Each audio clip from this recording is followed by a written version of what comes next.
To be or not to be? Somebody asked me, and the first lie I made was when I answered not to be.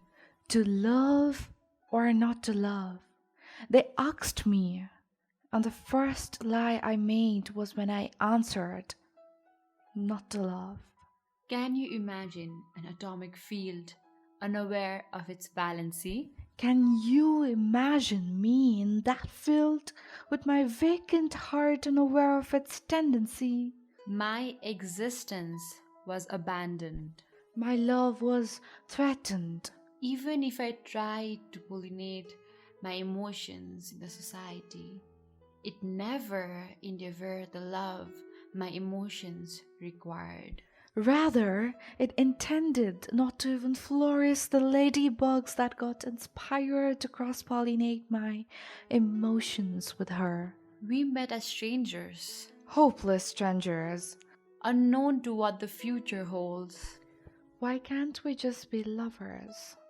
Whimsical, queer lovers. My existence was unanswered in the same way as the question of divinity. That made my love as an entity, an inferiority. I can't decide if green is my safe color or red. Being told to pick a side, but can't you see that I have tried? For me, two winners are better than one, and you can't convince me otherwise. She. She smells like home. Every time I'm with her, For those minutes that seemed like forever, and every time she holds me in her arms, I am no longer homesick. I should tell her, Take me for what I am, take me for who I am. but I guess I will wait until later. The left side of my bed will belong to a girl with butterscotch hair. The hands that I used to wipe away her tears will be the region for her velvet moans. The cologne I gifted her for her birthday will smell like home to me.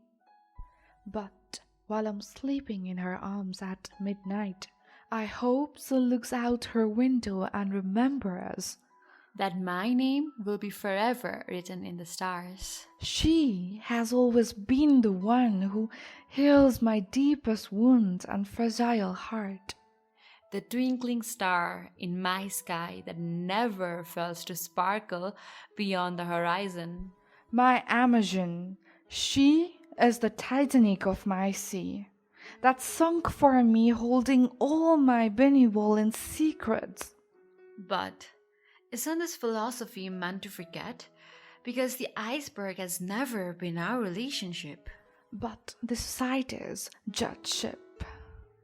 I have always supposed our relationship to be like a flower. She had always been my sepals, embracing the petals. With this togetherness, we had enclosed a beautiful world. Yes, we were acquainted with the blossoming of our relationship, so as a flower does. We accepted the uniqueness of mine and hers. But we never realized to recognize the prickles that created hatred for us. Separating us. I wanted to give her all the moon and the stars, not all this space. What we felt was both. Something we wished everyone felt, but no one felt. But I feel us. Namaste and welcome to our 4th episode of Avant-Garde-Grasp. It was an illustration of choral love by me and Shivatmika, inspired by an angelic depiction of our favorite poet Orion. Her poetry describes her personal adventures of pulling incentives from being in love, battling mental health and the brutal pain of losing it all. She dug deep in her own woes and allowed those sorrows and incinerated emotions to fuel her writing. She has a power to create a generic world for the broken-hearted and paints a whimsical picture around the themes of love, loss, solitude, depression, sex, nostalgia, and unrequited romance. Today, I feel really overwhelmed to have a word warrior who top notch in carving the eloquence in poetry. Shivangi Khadga. She entered the spoken word poetry scene in 2016 through Word Warriors Regional Poetry Slam. She went on to become the finalist in QC Awards Youth Poetry Slam in 2017 and was one of the poetry winners in Avyodaya. Currently, she alternates between being a final year law student and a spoken word poet. She is also a spoken word poetry instructor at Words Warrior. In her remaining time, she likes to travel or explore travel pictures on Instagram. Welcome, Shivangi. You and I believe in the power of words, and we all are acquainted with the power of words, which is indeed the superlative form of expressing the state of fullness or void depending upon the inertia of the motion of our thoughts. How have you been particularly appraising this quarantine time? Poetically uprising. That's quite heavy. And I don't know if I've been doing that, but it's a hard time for all of us. And we are all dealing it with ways we are most comfortable and secured in. And I think writing helps me maybe really not get over something, but at least know that I can make something out of it. And that's what I've wanted to make out of this quarantine time. As soon as the lockdown started, I was in this personal mission to write and post every day so that it would be kind of an implied pressure on me. I had not been actively writing for some time, so I thought I might as well take this opportunity. But after some time, I think I just started burning out. From mild pressure, it became kind of intense pressure because when you post something, you want it to be good. Also, I was writing a lot about quarantine and lockdown. It was good in a way that I started looking carefully at my familiar surroundings, like my house, my room, my parents, in a way I'd never seen them before, but it also started becoming very repetitive. I was using same metaphors, same lines in different places. So I just stopped after some time and then I just started reading a lot and found some time to write freely and not post. And yeah, just try to enjoy whatever time that I have. Indulging into poetry and enjoying is a great thing as well.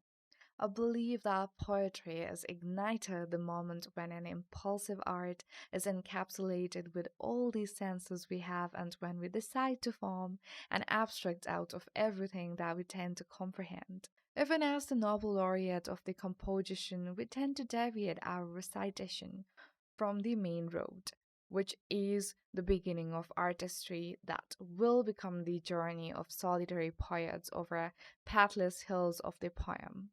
And even if we embrace all our compositions equally, there are some of them whose originality resonates beyond the threshold of the inspiration we had while we were writing. Well, in that case, we would like to hear one of your favorite poems. That is true, that we have some creations which resonate with us, maybe more than the other. And the poem that I'm going to share, I wouldn't call it one of my favorite poems, not because I say that all of my poems are my favorite and I can't choose one. But I think I just have poems which I like to perform and maybe share more with people. And this poem, maybe I would like to share with more people. It's called Realistic Ways to Break Up. I think we should eat our fried chicken separately from now on.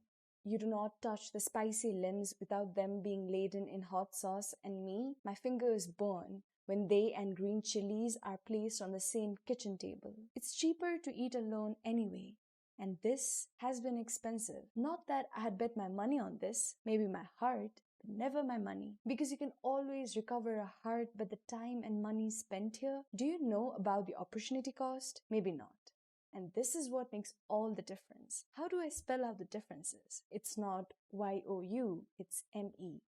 I think the you in my love poems is in desperate need of a character makeover, or maybe a different role, or maybe just looking at the prospect of taking refuge in poems which are not written by me. I often get caught up on a random Sunday sunny afternoon wishing for a life different than what I didn't sign up for. You, the one I signed up for, but now I have forgotten the password to you. Maybe we should go back to bros or dude or hey or hi, I saw you today. Maybe put that day in my freezer and think of ourselves as people who have never touched each other.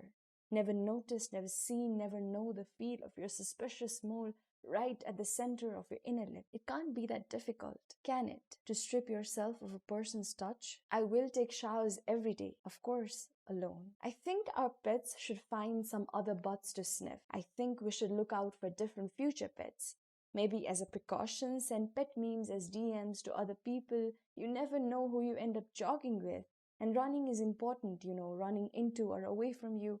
How does it matter? Let's admire the beauty from far away. I never meant to get this close. So close that you got under my skin all the way to my nerves. Let's label distance as space. Separation anxiety is excitement. Tears as happy tears. There are no happy tears. You will tell me. But after the tears, you will be glad of leftover wet warmth in the extra space of your bed, in the back seat of your bike, in the specific places I would wait, definitely in our spot in front of my main gate. I'm scared of crossing even a road alone, so will you ask me to cross the bridge over this long distance? You know I have never been good with directions. And how far will you search for my heart in the Google Maps? Maybe we should wait for each other in places we are bound to never run into each other. Listen to unanswered calls at 2 a.m. when thunderstorm strikes, and leave aftermath messages saying, I wish I could see you right now. Maybe in a distant universe, we should see each other as parallel lines that do not meet on this end of the paper or that end, but somewhere in the infinity, where time will be parallel to us, and we will be infinite. That was a very well articulated poem, and thank you so much for sharing it with us. As I had mentioned earlier, that there is always a story behind the poetry. In my case, be it a slightest inconvenience that would grave repercussion or an overwhelming flux of emotions, I tend to write. It calms me. Maybe it's an absurd chronology that I assume to be a form of articulation of ideas to write. Maybe the chorus in poems are the stories that we want to exemplify. If you remember, can you elaborate a bit about how did you incorporate your state of mind to create this beauty of writing? I don't remember what exactly clicked in me, but I remember thinking one day that I'm going to write a humorous poem on heartbreak. Because heartbreaks are generally sensitive issues and quite difficult to write on. I've had quite a few heartbreaks, and I've always written about them being very miserable and emotional and sad, just asking for people to come back to my life, no matter how toxic they were. But if you look on the other side, heartbreaks are also the beginnings. And I think I wanted to focus on that positive aspect. Like, even if someone is going to leave you, there is going to be some additional space for you. And so you can use that space for yourself. You can, use that time for yourself. So I think I don't know if I achieved that objective in my poem, but I just wanted it to be hilarious. I'm not quite sure about that either, but that was my objective. That was the story behind. Time and again, we feel like we can compensate cruelty, obnoxious behaviors, heartbreaks, and hatred by poetry, but that might just be a mere aid. It emphasizes how inspiring language can bring solace and needed strength, courage, and actionable energy. It can render tranquility and has power to bring us together, being a self in the time of anxiety, fear, and social isolation. There is an appeal to the significant role poetry plays in our lives, yet in many aspects, the sheer delight of poetry to offer appreciable benefits are not indicated elsewhere. How has poetry influenced you in your life?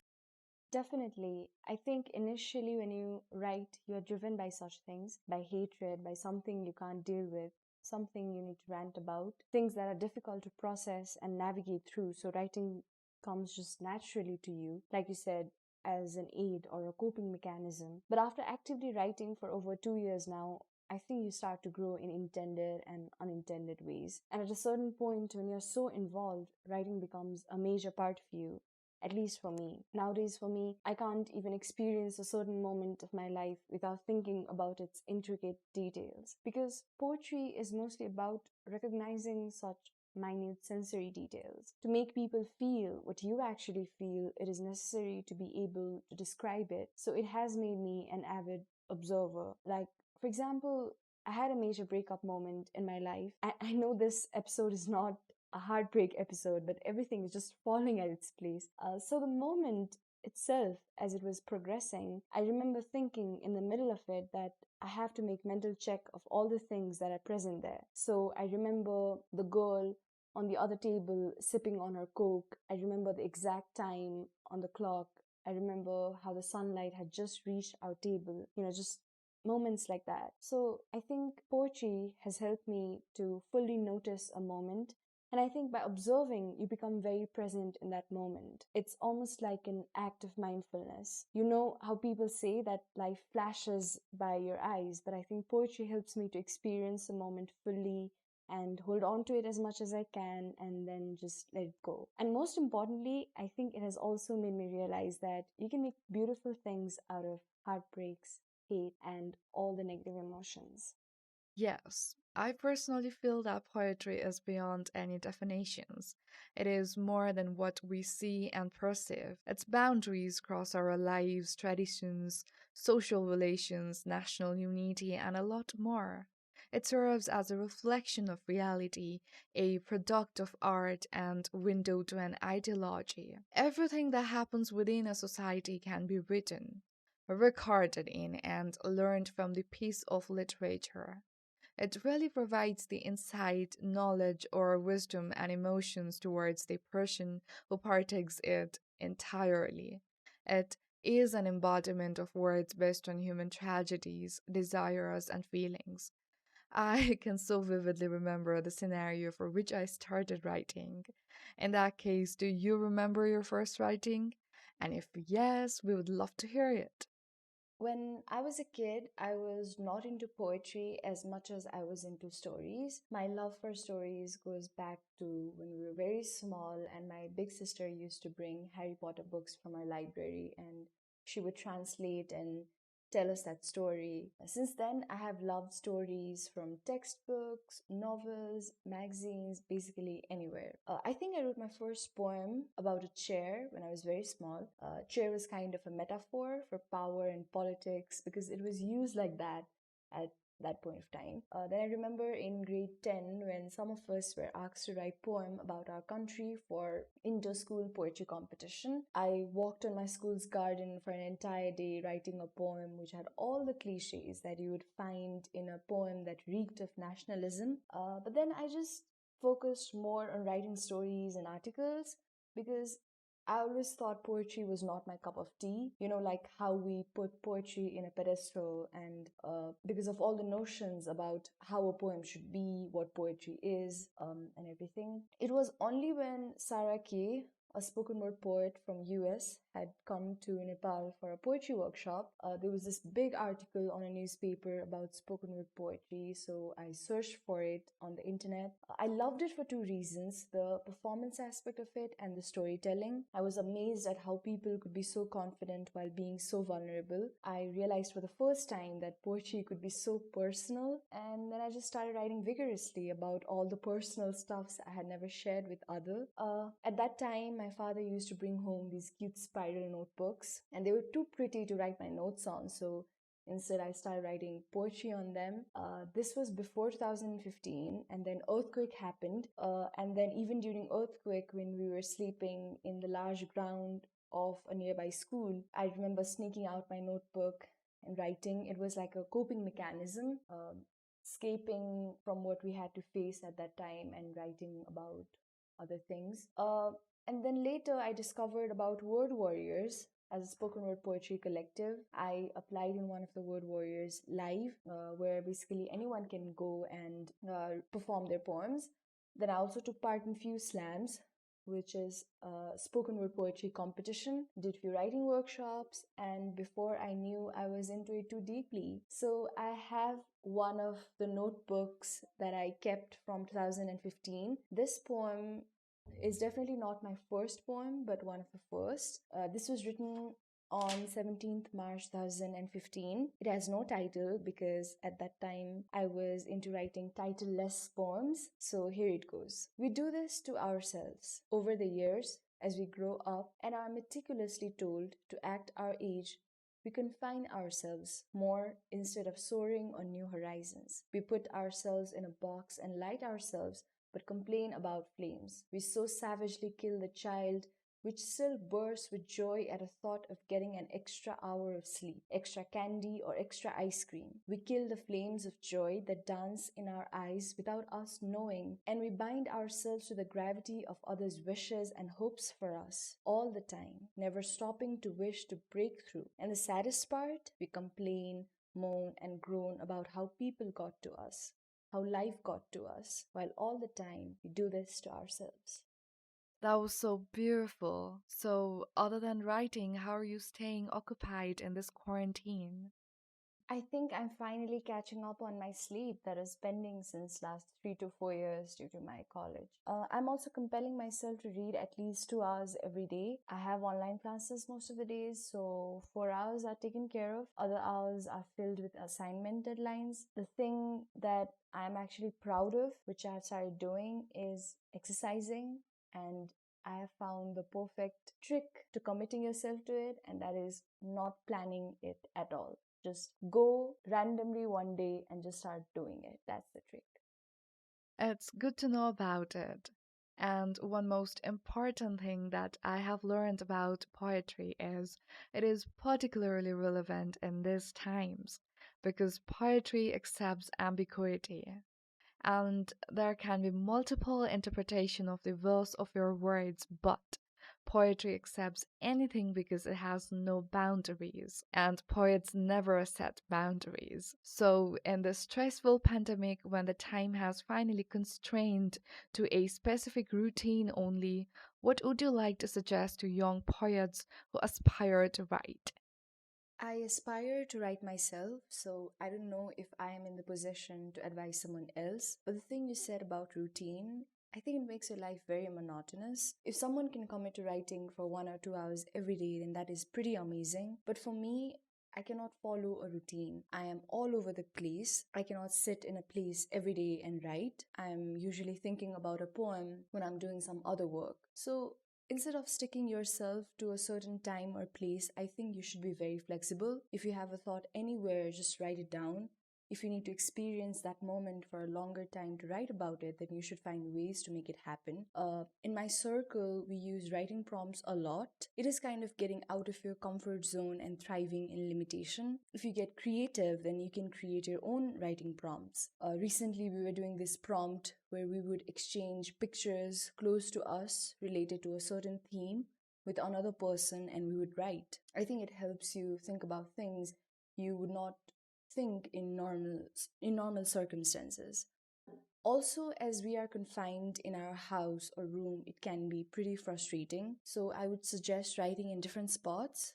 Like, I rarely get motivated to do my assignments on my kitchen table. In my room, I had a chair which was in one corner. Some days back it was raining, and I just thought how wonderful would it be to sit and write by the window. I moved the chair and I just sat there for a whole day reading and writing. And I believe that there are certain places or spots which can motivate you. So find those spots. And lastly, read. Don't read only the classics. Read your contemporary works. Read even bad pieces of work. Just some days ago, I watched a movie where a character says, "What is good or bad is subjective." And that is true. Even a bad piece of writing helps you build perspective on what's good or bad, at least for yourself. And if you can, build a circle of friends who give you feedback or where you can critique each other. All of it to find your own voice and find your own story. If I have learned anything in all my writing years, it is that it is essential to be honest and truthful in what you write. And That's a lot of advice for someone who refuses to give advice. Thank you so much, Suvangi, for making time for us. Team Avant-Garde-Grasp is really grateful for your words and time. Lastly, is there anything that you want to say to our listeners? I know that we are living in unprecedented times. It is scary, it is sad, but I think this is also the moment where we be aware of our own privileges, even if they are as simple as living inside our house on a rainy day, or having a full meal, or getting a notebook to write on. So let's just be aware and extend our help to others if we can, and stay safe. Thank you, Suvangi, for such kind words. Now we are in the end of this episode, and we thought, why not we have a little surprise for you all. Before that, if you haven't subscribed to our channel yet, please do. Also, if you want to stay updated with what other than Avant-Garde-Grasp our club does, then you can get the link to our Facebook and Instagram page of Rotaract Club of Kathmandu University Medical School in the comment section below. So we have one more poem for you all as a surprise. We hope you like it. Thank you. Intimate. Tread softly as you read. My mouth is getting used to forming words and passing them to you. I am counting ways to tell you the same words again and again. Writing feels homely with the sentiments of your love. I find my place in between your arms and between the warmth of your embrace. With you, I am lost in the vibrations. The intimacy that our eyes hold.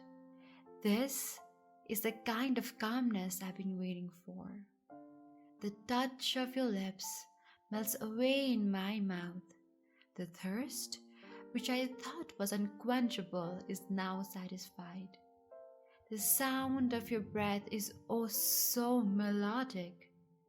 Even the masters of music could not compose such euphonic. I drown with all the colors arising from your love. I will be living in a black and white world if all of this is false. I want to flow with you like the rivers do, growing together like trees having the same root. Well, yes, I might be the writer, but you will always be my words. So, tread softly as you read, for my bare flesh holds no greater intimacy. For my silence now holds sneaking suspicion, conceivably willing to open up the already dislodged old love letters. I grappled with my own thoughts for not allowing me to send them, perhaps in denial of the whiff air of that intimate night, when we both breathed in and out. I felt so rejuvenated and replenished.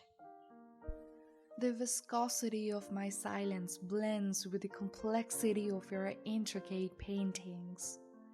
The holy grail of an art, sangria of emotions, froze the bristles of the paintbrush while keeping you warm. I squeeze my dark nights hovering into your cuddles, your rain-soaked eyes and your flattery laugh. I can settle there all my life. While the shimmer of moonlight is embracing you, I want our cosmic proportions to be aligned. I want you to solace me under the night sky, dilute the uncertainty, for I am already in your arms in this mystic night. So tread softly as you read. For my bare flesh holds no greater intimacy.